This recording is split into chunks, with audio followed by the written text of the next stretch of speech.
بسم اللہ الرحمن الرحیم۔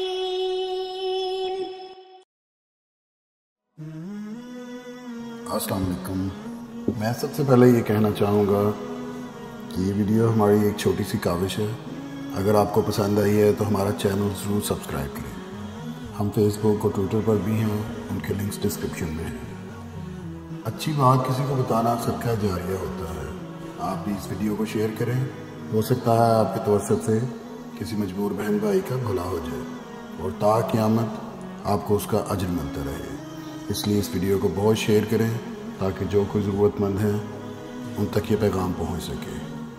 اور دوستو، اس ویڈیو کو سبسکرائب کرنے کے لیے یہ آپ سبسکرائب پہ کلک کریں گے اور اس کے بعد بیل کے آئیکن پہ کلک کر کے ہمارے چینل کو سبسکرائب کر سکتے ہیں۔ جزاک اللہ۔ خوبصورتی، دلکشی اور رعنائی ایسی خوبیاں ہیں کہ ہر شخص کے دل میں ان کو حاصل کرنے کی آرزو مچلتی ہے۔ کائنات کی سب سے حسین چیز عورت ہے۔ عورت کو اللہ تعالیٰ نے سب سے زیادہ خوبصورت ساخت دے کر زمین پر اتارا ہے، لیکن خوبصورتی بھی اس وقت تک برقرار رہتی ہے جب تک اس کی حفاظت کی جائے۔ اگر خوبصورت چیز کے ساتھ لاپرواہی برتی جائے تو وہ اپنا اصلی حسن کھو بیٹھتی ہے۔ عورت کا حسن بھی ایسی ہی نازک چیز ہے۔ جب تک عورت اپنے حسن کو برقرار رکھنا چاہتی ہے وہ برقرار رہتا ہے، اور جب وہ اپنے حسن کی طرف سے لاپرواہ ہو جاتی ہے تو وہ اس انمول نعمت کو کھو بیٹھتی ہے۔ عورت کی اولین خوبصورتی اس کا نسوانی حسن ہوتا ہے۔ اگر وہ اپنے جسم کے اعتبار سے اچھی شیپ میں ہے تو عورت میں خود اعتمادی پیدا ہو جاتی ہے۔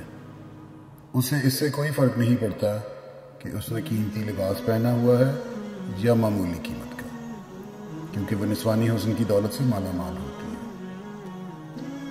جب وہ ایک سادہ سے لباس میں بھی کہیں جاتی ہے تو سب کی نگاہوں کا مرکز بنی رہتی ہے، جس سے اس میں ایک عجیب سا سرور پیدا ہوتا ہے۔ اسے اپنی خوبصورتی کا پتہ ہوتا ہے، لیکن اگر عورت اس دولت سے محروم ہو تو وہ بہت دکھ محسوس کرتی ہے۔ باقی لڑکیوں کو دیکھ کر، یا اگر عورت ہے تو باقی عورتوں کو دیکھ کر اس کے دل میں ضرور یہ خیال آتا ہے کہ مجھے بھی ایسے ہی نظر آنا چاہیے، اور وہ ایسا ہی نظر آنا چاہتی ہے، اور یہ اس کا حق بھی ہے، مگر وہ کیا کرے یہ اسے نہیں پتہ ہوتا۔ اکثر لڑکیاں شادی کرنے کے وقت بھی اس بات سے خوف زدہ ہوتی ہیں کہ ہمارے جسم میں اس چیز کی کمی ہے جو کہ ہماری خوبصورتی کے لیے ضروری ہے، اور بعض اوقات کئی لڑکیاں شادی کے بعد بھی اس چیز کو زیادہ محسوس کرتی ہیں جب وہ اپنے شوہر کی زبانی کسی اور کی تعریف سنتی ہیں کہ وہ دیکھو عورت کتنی جوان ہے۔ جوان سے مراد اس کے نسوانی حسن کا خوبصورت شیپ میں ہونا، اس کا ابہار نظر آنا، جو کہ ہر مرد چاہتا ہے اس کی بیوی کے پاس ہو، اور عورت اپنے شوہر کی آنکھیں پڑھ لیتی ہے اور وہ اس چیز کو بہت شدت سے محسوس کرتی ہے۔ نسوانی حسن میں چھاتیوں کی اہمیت سے انکار کسی طور بھی ممکن نہیں ہے۔ وہ ہر وقت شعوری یا لاشعوری طور پر اپنے جسم کو متناسب رکھنے کی کوشش کرتی ہے۔ نسوانی حسن میں اضافہ ہر عورت کی خواہش ہوتی ہے۔ اس کے لیے کئی عورتیں سرجری تک کروانے کے لیے تیار ہو جاتی ہیں، لیکن پھر بھی کئی دفعہ مسئلہ حل نہیں ہوتا، اور اگر مسئلہ حل نہ ہو تو یقیناً یہ ایک تکلیف دہ صورتحال بن جاتی ہے۔ چھاتیوں کی جسامت کا معاملہ جینیاتی ہے، یعنی چھاتیوں کی جسامت جینیاتی خاکے کے حساب سے زیادہ نہیں بڑھ سکتی۔ تاہم اس حقیقت کے باوجود آپ اپنی چھاتیوں کی جسامت بڑھانا چاہتی ہیں تو ہمارے علم کے مطابق اس سلسلے میں کوئی مؤثر دوا دستیاب نہیں ہے جو کہ سیف بھی ہو۔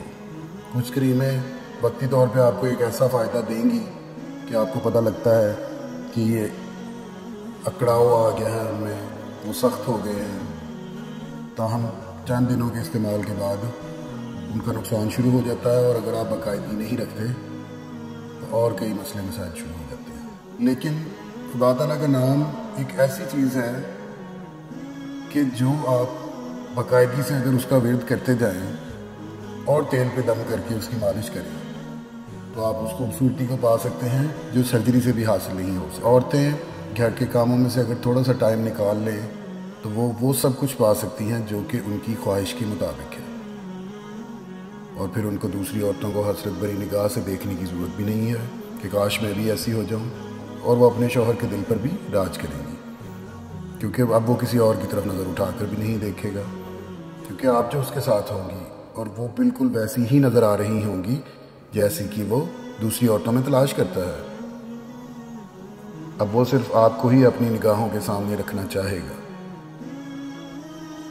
ان سب خوشیوں کو پانے کے لیے آپ نے کرنا صرف یہ ہے، یہ وظیفہ شروع کرنے سے پہلے آپ نے اپنے پاس ایک پیالے میں تھوڑا سا تیل رکھنا ہے۔